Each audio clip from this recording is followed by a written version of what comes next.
Now we're on to producing my work. At the start of this slide, I looked into Birmingham Town Centre. The process of developing my main resource has just begun. I visited Birmingham's town centre since I was aware that it contained a wide mix of architecture, historical sites, and patterns and styles. I was primarily seeking Art Deco, which was the interior style that had most inspired me. I think that Art Deco is very close to architecture, so since I was in the heart of Birmingham, looking at architecture was simple. I was very inspired by the architecture after discovering so many beautiful images of it. Over here you can see there's a little map of where I went, and these are pictures that places that I visited. These were pictures that inspired me, and yeah.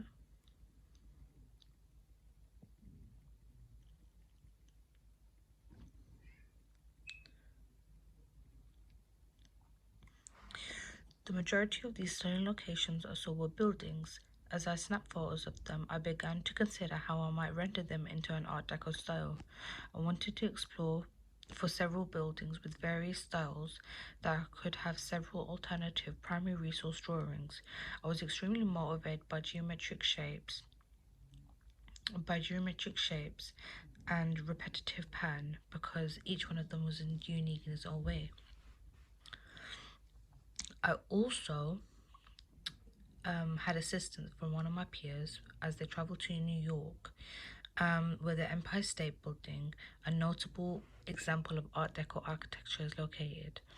It was quite helpful because I wanted to include a range of primary and secondary photos I had in my sketchbook.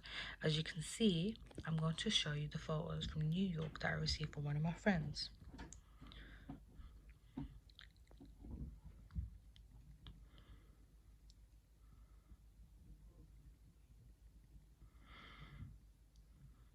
Over here, I spoke about what medias that I used. I used fine liner, watercolor paints, gouache paints, acrylic paints, and oil pastels. Below me is my primary and secondary drawings.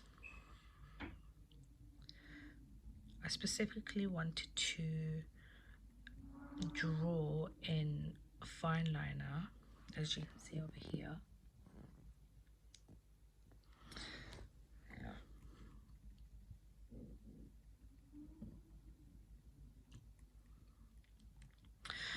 I was conflicted while doing my drawings because there were many media's approaches that I didn't particularly enjoy, that others that I adored.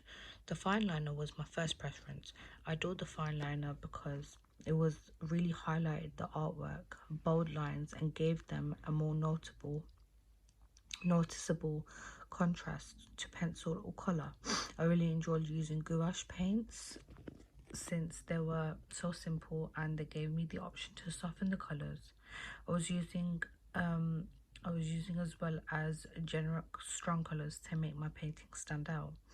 Despite being quite easy to work with and not being my particular favourites in terms of texture, I didn't enjoy oil pastels. I intend to utilise them in my future. I didn't intend to utilise them in my future projects. I wasn't particularly impressed with most of my drawings because I think I could have improved and made them better, but I did like a couple of them. I also got feedback from a few of my peers. I enjoyed getting feedback from a few of my peers because all of them do different things. One does architecture, one creates portraits, and I like getting different opinions from people that have different skills. I also spoke about what did I do to move forward with my drawings. My initial sketches were printed out on an item called acetate. The plastic sheet known as acetate can be printed with existing artwork. I don't despise it, but it's not one of my finest experiments. It's not my favorite thing to use personally. I chose brown paper for my designs. However, brown is a color that decided to transfer on acetate, which is where the acetate part went bad, where with that as my major concern, I decided to make my favorite out of the bunch with white paper so that my designs would be much clearer and there wouldn't be any brown paper behind it. I could then proceed to the screen printing workshops and have my patterns hand printed into various types of fabrics, having my acetate printed appropriately. Moving on to starting my ideas.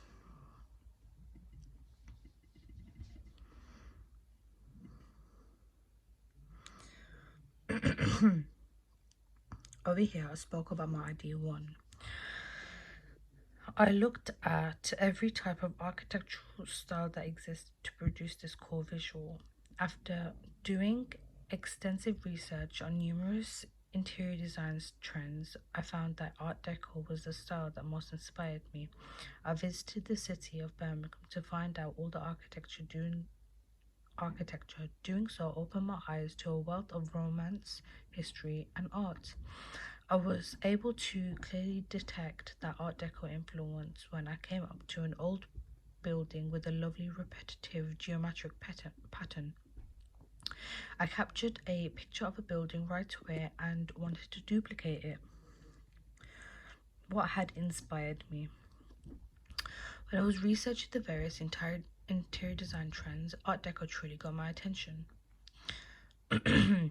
Because I consider Art Deco to be dramatic, seductive, and most definitely expensive, it is timeless due to vibrant colours, patterns, and geometric shapes. Sonia Delany was an artist who served as an inspiration to me because she uses odd geometric patterns in her works. As soon as I saw the building, she immediately entered my mind. Over here, you can see what I did. This picture is upside down. I wanted to mix around on how I could get better designs. Over here is where I created my design. It was a small, simple pattern. This was one of my favorites. As it was created on brown paper, I had to recreate it onto white paper. What I did, I duplicated it several times in order to cover the whole page. For it to cover the whole page, it's made a beautiful pattern, a repeated pattern. Over here, I'll just explain. This is my second round of feedback. For the second time, I received feedback and I found it incredibly beneficial because my peers are so excellent at giving me suggestions on what I can improve on. I needed extra assistance at this point in order to do my assignment as efficiently as possible.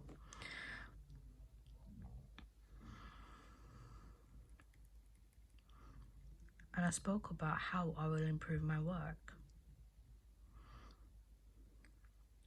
Here's the start of my screen prints. The pattern that I created, my screen prints from the screen printing workshops are shown here. I made my acetate prints and gave them to a screen printing expert who made my board with my patterns so I could print them in various colors using fabric prints. Over here, I created it on paper, and it's showing very slightly, but I did double print it. Over here, it's showing a bit more as it was white paper. Over here, I did it on fabrics. There were some colors that were mixed with it, but at the end I did like the multicolored look. As you can see, there's a bit of blue, there's a bit of pink, kind of mixed around and made a beautiful purple. And over here there was pink, there was orange. Also did it on this beautiful gold reflective fabric.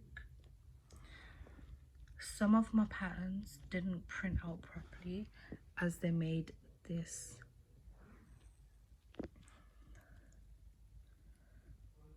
These were my acetate experiments. I printed them on acetate and I stuck it down and created a tile like board. I printed that and created several different designs. What did I do next? Over here you can see this was a Sonia Delaunay inspired artwork. Also over here,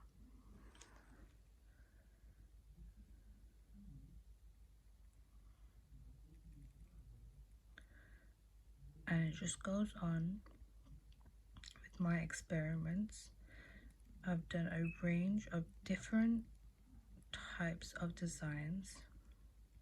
What did I do with these ideas? I combined these concepts and printed them on acetate with the intention of turning them into lampshades so that the lovely hues and patterns would shine through. And this is my final piece.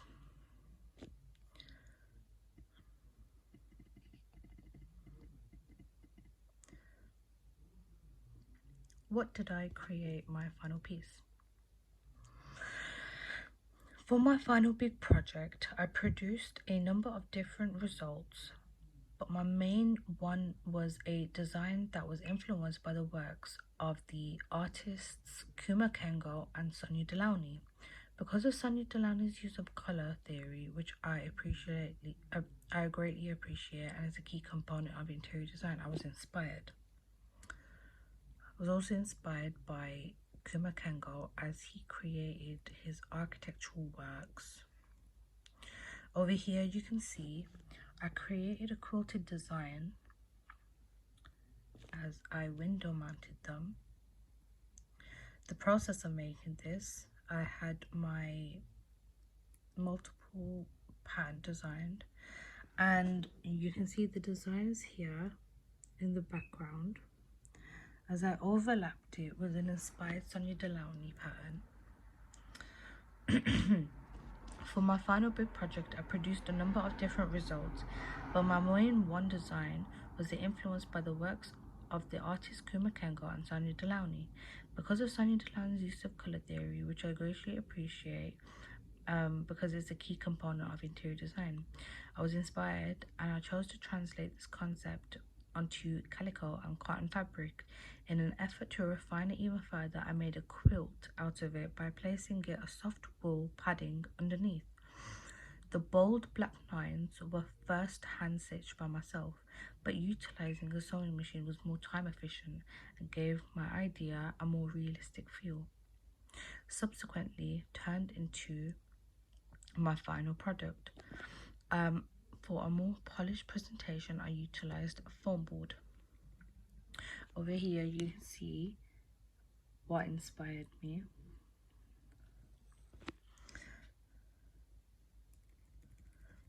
Here are the rest of my outcomes. I created a mood board, as mood boards are essential in interior design. These were my fabrics that I created. These were my fabrics that I created from my screen printing workshop. I also added some of the fabrics, as you can see I created over here. This was one of my fabrics, and this was also an A5 sized piece of my work that I reprinted on the photocopier and created pink, as one of my fabrics was pink, as I wanted to make a pink mood board. Over here, this was the process of how I made it. These were pieces that I completed when I visited the screen printing workshop for this outcome. I wanted to showcase my fabrics similarly to how interior designers do with their creations. I constructed tiny blocks of them, and each of my favorite fabrics. I mounted my fabrics on cardboard for this process. I attached them down on a nicely using hot glue and PVA. Additionally, I made a mood board screen using various textiles and pink in a variety of tones. In order to accommodate everything on my mood board, I printed out my original design and made a photocopy of a little A5 sheet of paper. I included my fabric design. The pink cloth I used went nicely with it. This result, in my opinion, turned out effectively and well and perfectly showcased my work. My next outcome was my acetate lamps.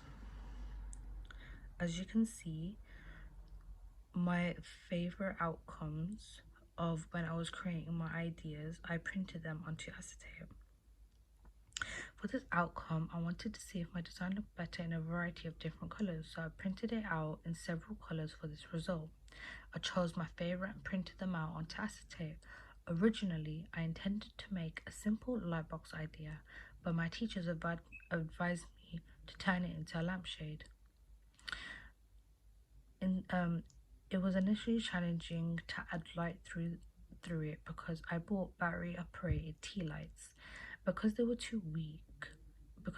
They were too weak, so I acquired a light box to get more light so that I could emphasize the pattern and color of my artwork.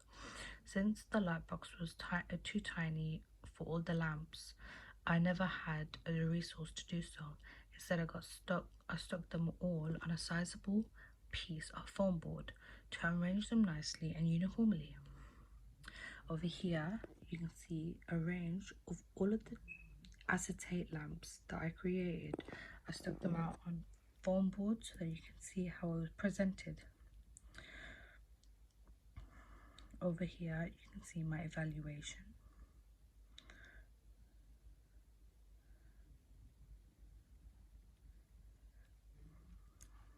Moving on, this was my art gallery show.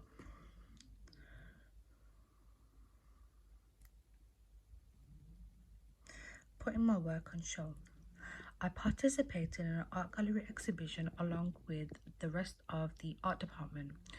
The entire department had the opportunity to view everyone's work and all of the diverse skills they possess.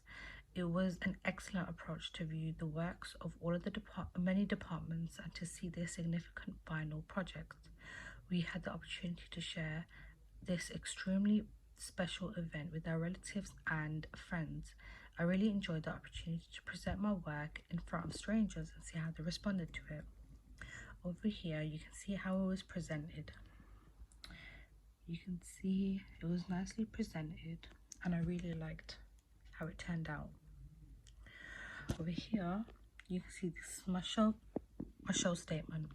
I was immensely influenced by the artists Sonia Delany and Kuma Kengo as I produced several 3D models. As you can see, I have two window mounts with my quilt in the middle. Since the color is a significant component of interior design, I wanted to depict color the way the artists who inspired me had done in her work. You can see that I've shown my art deco design, which influenced by Kuma Kengo, the architect. I've presented my work on several objects, including fabric and acetate. I wanted to represent the way an interior designer presents their work. I also spoke about, here was my show statement, basically explaining what my work was about. I believe that artist inspiration was the biggest part of creating my work. I really admire my inspiration. I take from a lot of things and how it makes my work even more special, because without these artists we don't learn from anything. From this work I learned that so many different techniques I've never used, the medias and techniques that I've used in this final major project. And lastly was my visit to London. What did I do in London? Over here you can see the pictures. I took a journey to visit London along with seeing the lovely sights of London. We travelled to visit the Tate Modern and the National Gallery. The artwork in the enormous Tate Modern Gallery was so distinctive. It was a gallery of art. It was an experience I never imagined having.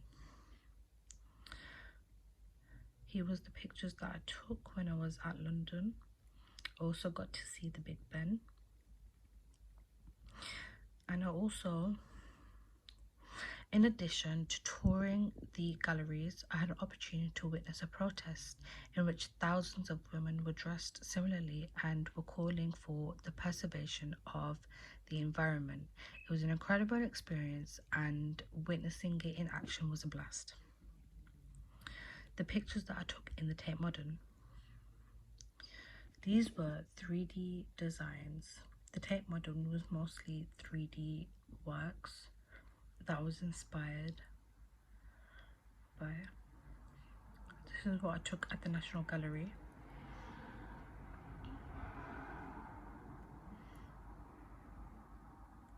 There was no artwork at the National Gallery that was relevant to my line of work, but the architecture, studying interiors, and intricate patterns of the buildings itself contained amazing elements of interior design. As a result, I took more photos of the interiors of the buildings than the artwork itself. And that is the end of my Weebly. I hope you enjoyed. Bye.